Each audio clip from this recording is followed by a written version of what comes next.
नमस्कार, मैं निशा। आप देख रहे हैं देश न्यूज का खास कार्यक्रम रियल एस्टेट की रियलिटी। जब भी कोई मकान लेता है तो उसे दो परमिशन देखने के लिए अवश्य कहा जाता है।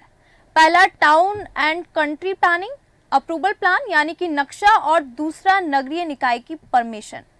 प्रॉपर्टी के मामले में यही दो डॉक्यूमेंट सबसे इम्पोर्टेंट माने जाते हैं और इसके आधार पर ही होम लोन होता है। आज से 10 से 15 साल पहले राजधानी में अपना सपनों का घर बसाने के लिए लोगों ने भी प्रॉपर्टी लेने से पहले इन्हीं दो डॉक्यूमेंट को देखा। टीएनसीपी का नक्शा और भोपाल नगर निगम बीएमसी की अनुमति थी, यानी बिल्डर के पास अप्रूवल प्लान था तो लोगों ने फ्लैट और घर खरीद लिए। अब यही घर फ्लैट अतिक्रमण के दायरे में आ गए हैं। हम बात कर रहे हैं राजधानी की इकलौती नदी कलियासोत पर हुए अतिक्रमण के बारे में। जी हां, आपको बता दें, नदी के ग्रीन बेल्ट के 33 मीटर के दायरे में भोपाल नगर निगम और टीएनसीपी ने बिल्डर को वो सभी आवश्यक अनुमतियां दी हैं जो निर्माण के लिए आवश्यक थीं। लोगों ने इन दस्तावेज को देखा, बैंक को भी सब ठीक लगा, लोन हुए और प्रॉपर्टी भी खरीद ली गई। मामला एनजीटी पहुंचा, ऑर्डर हुए तो नोटिस सिर्फ होम बायर्स को दिए जा रहे हैं। यानी इस मामले में दोषी सिर्फ पब्लिक ही है, न बिल्डर जिसने ग्रीन बेल्ट पर निर्माण किया और न ही वो अधिकारी जिन्होंने नदी के दायरे में निर्माण की सभी आवश्यक अनुमतियां दी। कलियासोत के ग्रीन बेल्ट के दायरे में कई अतिक्रमण चिन्हित किए गए हैं। इनमें से एक राजधानी भोपाल के शिरडीपुरम इलाके की रहवासी सोसाइटी भूमिका रेसिडेंसी भी है। कलियासोत नदी के ग्रीन बेल्ट पर भोपाल के शहरी क्षेत्र में 666 अतिक्रमण चिन्हित किए गए हैं। राजस्व रिकॉर्ड के आधार पर नदी के पुल टैंक लेवल से 33 मीटर के दायरे में लाल निशान लगाए गए हैं। इन लाल निशान की दहशत में 666 परिवार की नींद उड़ चुकी है। सिग्नेचर 99 सोसाइटी के रहवासी तो नदी के सीमांकन पर भी सवाल उठाते हैं। रहवासियों के अनुसार साल 2016 में हुए सीमांकन में सोसाइटी की बिल्डिंग ग्रीन बेल्ट से बाहर थी, लेकिन अब 120 में से 80 फ्लैट इसके दायरे में कैसे आ गए? वे इस मामले की निष्पक्ष जांच की मांग कर रहे हैं। इसमें और अधिक जानकारी लेंगे। स्नेहा हमारे साथ जुड़ चुकी हैं। स्नेहा, आपका बहुत बहुत स्वागत है। स्नेहा हमारे साथ जुड़ चुकी हैं। आपको बता दें कि टीएनसीपी का जो नक्शा और बीएमसी की जो परमिशन, इसके बाद भी नदी पर अतिक्रमण के लिए पब्लिक को दोषी नहीं बनाया जा रहा है।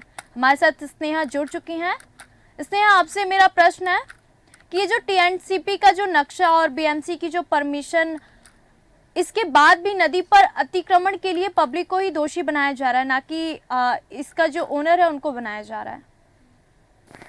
देखिए, ये जो भोपाल का कलियासोत का मामला है काफी दिनों से चर्चा में है, खबरों में सामने आ रहा है और इसमें कई नोटिसेस भी आ चुके हैं। बहुत बार अलर्ट भी कर दिया गया था, लेकिन उसके बावजूद वहां पर निर्माण कार्य चालू रहा। वहां पर लोगों ने मकान खरीदे, जमीन खरीदी और उसके बाद जब वहां पर निर्माण हो गया, उसके बाद शासन प्रशासन अलर्ट वहां पर देखने को मिला। यहाँ पर सबसे बड़ी बात ये है कि जिस वक्त निर्माण हो रहा था उस वक्त शासन प्रशासन की नजर नहीं गई। यानी कि आप देखिए कि ये जानबूझकर की गई हुई चीजें हैं, अगर हम इस पर गौर करें तो, क्योंकि मामला सबके संज्ञान में था, सबको पता था कि यहाँ पर निर्माण नहीं होना है। शासन प्रशासन जब तक उस एरिया को पास आउट नहीं करते हैं, जब तक साइन नहीं हो जाता कि इस एरिया में निर्माण होगा या नहीं होगा, तब तक वहां पर कुछ बन नहीं सकता है। बिल्कुल बिल्कुल। तो प्रशासन को पहले से ही सारी जानकारी रहती है, लेकिन यहाँ पर मिली भगत जिसको हम कहते हैं, अधिकारियों की, शासन प्रशासन जो एक साथ आके और गलत काम करते हैं, वो देखने को यहाँ पर साफ तौर पर मिल रहा है। ये एक पहला केस नहीं है, अगर हम भोपाल शहर की बात कर रहे हैं। बिल्कुल। ऐसे मध्य प्रदेश में, हम पूरे देश में बात करें, बहुत सी ऐसी जगह पर अतिक्रमण करके और वहां पर बिल्डर्स जो होते हैं वो निर्माण कार्य चालू कर देते हैं। जब कार्य पूरा हो जाता है या आधे उसमें पहुंचा होता है, मिडिल स्टेज पे रहता है, जब लोगों के मकान वहां पर बन जाते हैं, उसके बाद प्रशासन अलर्ट होता है। यहाँ पर जब जनता को फंसाने वाली बात सिर्फ सामने रह जाती है। अब बिल्डर के ऊपर, बिल्डर की जरूर कुछ ना कुछ राजनीतिक पकड़ रहती है, जरूर अधिकारियों के साथ मिला जुला होता है, तो बिल्डर को ज्यादा परेशानियों का सामना नहीं करना पड़ता है। परेशानी किसको होती है? आम नागरिकों को होती है, क्योंकि इतने पैसे लगाकर अगर कोई वहां पर घर खरीद रहा है, कोई पैसे लगाकर घर खरीद रहा है, उसके बाद उसको पता चले कि नहीं, यहाँ पर जो वो घर खरीदना चाह रहा था या जिसका घर वो बन रहा था, अब वो घर उसका नहीं रहेगा, तो घुमा फिरा कर नागरिकों को ही समस्या आनी है, भले यहाँ पर किसी की भी मिली भगत हो। देखिए, जैसे कि आपने अभी भोपाल का मामला बताया, उत्तराखंड से भी एक ऐसा ही मामला सामने आया था, जहाँ पर उत्तराखंड को तो वहां पर हर कोई अपना मकान बनाना चाहता है, अच्छी जगह है वो। अब वहां पर भी ऐसी अतिक्रमण करके बिल्डर्स ने प्लॉट काट दिए और बेच दिए। जो बेचने के बाद फिर वहां पर प्रशासन सामने आया और प्रशासन ने कहा कि नहीं, यहाँ पर आप अपना घर नहीं बना सकते हैं। तो किसके ऊपर सारी चीजें आ गई? आम नागरिकों को। भले यहाँ पर आम नागरिक जो है वो दबा रह जाता है, क्योंकि उसको कोई जानकारी नहीं होती है। सबसे बड़ी बात कि रियल एस्टेट से जुड़ी जितनी भी जानकारी है वो लोगों के पास नहीं रहती है, अवेयर नहीं रहते हैं, इसलिए ज्यादातर लोग इस जाल में फंसते हुए नजर आते हैं। और यहाँ पर कलिया सौत की जो आप बात कर रही हैं, यहाँ पर भी यही सेम चीज हुई है। लोग नहीं समझ पाए कि इस एरिया को नहीं देख पाए। एक सर्टिफिकेट होता है, जब तक वो पास आउट नहीं होता है कि इस जगह को अप्रूव नहीं किया, जब तक उस जगह को अप्रूव नहीं किया जाता है तब तक वहां पर कुछ भी निर्माण नहीं हो सकता। तो सर्टिफिकेट हर एक नागरिक को, जो भी वहां मकान खरीद रहा है या जमीन खरीद रहा है, उसको जरूर देखना चाहिए, बिल्डर से मांगना चाहिए कि आप हमें वो सर्टिफिकेट दिखाइए। जब तक वो सर्टिफिकेट नहीं रहेगा आप वहां पर बिल्कुल भी घर ना खरीदें। लेकिन ये बहुत से लोग इसके बारे में नहीं जानते और यही वजह है कि जो आम लोग होते हैं वो इसमें फंसते हुए नजर आते हैं। जी निशा। जी बिल्कुल स्नेहा जी, ये भी कहा जा रहा है कि कलिया सोत नदी के किनारे अभी तक अतिक्रमण नहीं हटाया गया, एक समय सीमा दी गई थी और ये भी बोला जा रहा है कि 15 जनवरी को जो एनजीटी में ये रिपोर्ट भी जमा करनी है। तो आपको क्या लगता है कि है, क्योंकि बोल रहे हैं कि दामखेड़ा की जो झुग्गियां हैं सबसे पहले उसको हटाई जाएगी और बहुत से लोगों की तो रातों की नींद उड़ चुकी है। सब लोग, मतलब कुछ वहाँ पे सोसाइटी के कुछ लोग ऐसे हैं जो बोल रहे हैं कि अब हम लोग क्या करेंगे। बिल्कुल, देखिए, जैसे कि मैंने पहले भी कहा कि इसमें जिसने जमीन बेची है या जिसने मकान दिया है रहने के लिए, जिसके पास पैसा है वो तो इसमें ज्यादा फंसता हुआ नजर नहीं आएगा। मैंने पहले भी कहा कि इसमें फंसेगा सिर्फ और सिर्फ आम नागरिक। जिसने भी घर खरीदा है और कहा जा रहा है कि यहाँ से अतिक्रमण हटाया जाएगा, उनके ऊपर सबसे बड़ा प्रश्न ये उठ रहा है कि अब वो रहेंगे कहाँ, उनके लिए रहने की जगह कहाँ बची अब जी, कहाँ आप अपना घर बसाएंगे, कहाँ अपने परिवार को का गुजारा करेंगे। वो सबसे बड़ी बात तो ये हुई। बात वहां पर, जैसा कि आपने कहा, झुग्गियों की हो रही है। ये सारी पहले के दौर में, जब मैं मान सकती हूँ बहुत सालों पहले वास्तव में झुग्गी हुआ करती थी। अगर हम झुग्गियों की बात कर रहे हैं तो आज के दौर में ये झुग्गियां जो हैं कहीं ना कहीं राजनीतिक पकड़ वाली झुग्गियां हो गई हैं, जहां पर जो लोग रहते हैं वो किसी न किसी बड़े पॉलिटिशियन से कनेक्टेड होते हैं और चाहे आप उनको कितना भी आप उनके मुंह से निकलवाने की कोशिश करें, लेकिन वो कभी भी इस बात को एक्सेप्ट नहीं करेंगे कि हाँ, हमको राजनीतिक सपोर्ट है। आपने देखा होगा अक्सर झुग्गियों के अंदर बहुत से ऐसी चीजें मिलेंगी आपको, अप्लायंसेस मिलेंगे, जैसे कि टीवी मिलेगी, फ्रिज। तो झुग्गियों में ये सब कहाँ से आता है? बड़ा सवाल ये उठता है। अब अगर झुग्गियों की बात कर रहे हैं तो झुग्गियों को हटाना होगा अगर वहां से, तो तुरंत एक्शन लेना चाहिए। रिपोर्ट सामने आ गई है लेकिन एक्शन नहीं लिया जा रहा है। यानी कि आप समझ सकती हैं कि पता चल चुका है कि अपराधी कौन है, बिल्कुल, लेकिन उसके बावजूद उसके ऊपर कार्रवाई नहीं हो रही है।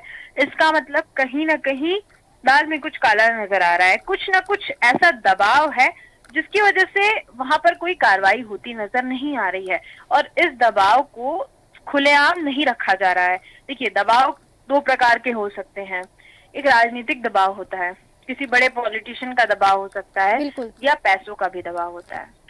दो तरीके का दबाव यहाँ पर सामने आ सकता है। अब जैसा कि आपने कहा, रिपोर्ट पेश हो गई है, रिपोर्ट पेश होगी, उसके बाद भी कार्रवाई नहीं हो रही, तो इससे अंदाजा लगाया जा सकता है, निश्चित तौर पर तो मैं नहीं कह सकती हूँ, लेकिन अंदाजा जरूर लगाया जा सकता है कि कहीं ना कहीं कुछ न कुछ उलटफेर जरूर होता नजर आ रहा है और राजनीतिक सपोर्ट जो है वो काफी ज्यादा हावी यहाँ होता नजर आ रहा है, जिसकी वजह से कुछ कार्रवाई नहीं हो रही है। सब पता है कि अगर मैं एग्जांपल लूं कि पता है कि चोरी किस घर में हुई है और किस चोर ने चोरी की है, ये सारी जानकारी है, लेकिन उसके ऊपर कार्रवाई नहीं की जा रही है। यानी कुछ न कुछ सपोर्ट, अच्छा सपोर्ट जरूर देखने को मिलेगा यहाँ पे। जी निशा। जी बिल्कुल, इस पे ये भी कहा जा रहा है कि अब 120 में से जो 80 फ्लैट हैं वो इसके दायरे में कैसे आ रहे हैं, और वो इस मामले की अब निष्पक्ष जांच की भी लोग मांग कर रहे हैं।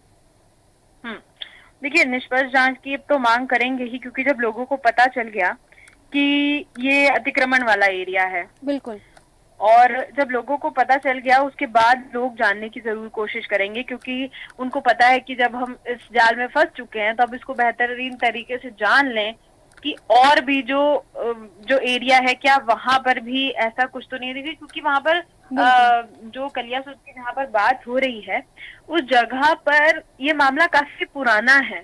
जब ये वहां पर जब निर्माण चालू होने वाला था तब एक बार जो एड्स होते हैं न्यूज़पेपर में, एड्स वगैरह निकले थे और उन एड के जरिए बहुत से लोगों ने कहा कि यहाँ पर निर्माण कार्य नहीं हो सकता है जी।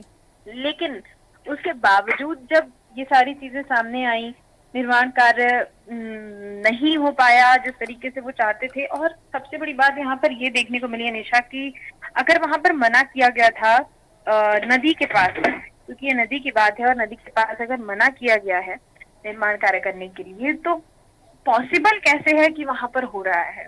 बिल्कुल। अगर आज की डेट में अगर कोई कह रहा है कि बिल्डर्स अपनी मनमानी करते हैं और उसके आगे रूल्स और रेगुलेशंस को भी तोड़ते हैं, तो इसमें कोई दो राय नहीं है। ये बिल्कुल इस भोपाल की जो कलियासोत का जो मामला है उसमें पूरी तरीके से प्रूफ हो रहा है कि बिल्डर्स अपनी मनमानी करते हैं। और बिल्डर्स की मनमानी की बात की जाए तो अगर भोपाल की कॉलोनीज को देखा जाए तो जितनी कॉलोनीज होंगी, मेरा दावा है कि हर कॉलोनी में जो लोग होंगे वो बिल्डर से परेशान होंगे, क्योंकि बिल्डर्स एक तरीके से दबाव बनाकर लोगों के ऊपर अपने मन की चीजें कर रहे हैं और उनको डर किसी का भी नहीं है, क्योंकि अधिकारी भी उनके कब्जे में रहते हैं और जो राजनेता है वो भी उनके कब्जे में रहते हैं। जी बिल्कुल। स्नेहा, आपका बहुत बहुत धन्यवाद हमारे इस विषय पे जुड़ने के लिए और इस विषय को लेके जानकारी देने के लिए हमारे दर्शकों को। तो कलियासोत नदी का 100 फीट नो कंस्ट्रक्शन जोन पर नदी, आपको बता दें कि अतिक्रमण के लिए जो है अब पब्लिक को दोषी बनाया जा रहा है। ग्रीन बेल्ट के दायरे में कई अतिक्रमण क्षेत्र आ चुके हैं। आपको बता दें, जब भी कोई मकान लेते हैं तो उसे 2 परमिशन देखने के लिए कहा ही जाता है। पहला टाउन एंड कंट्री प्लानिंग और दूसरा अप्रूवल प्लान यानी कि नक्शा, और दूसरा नगरीय निकाय की परमिशन। तो वो पब्लिक को अब यहाँ पे इसका भुगतान करना पड़ रहा है, क्योंकि बहुत सी ऐसी झुग्गियां बस्तियां हैं जो हटाई जा रही हैं, और खासकर जो दामखेड़ा की झुग्गियां उसको सबसे पहले हटाने के लिए कहा जा रहा है। 15 तारीख को नोटिस देना है एनजीटी को। अब देखते ही हैं, इससे जुड़ी और खबर हम आपको बताएंगे रियल एस्टेट की रियलिटी में। देखते रहिए देश न्यूज। नमस्कार।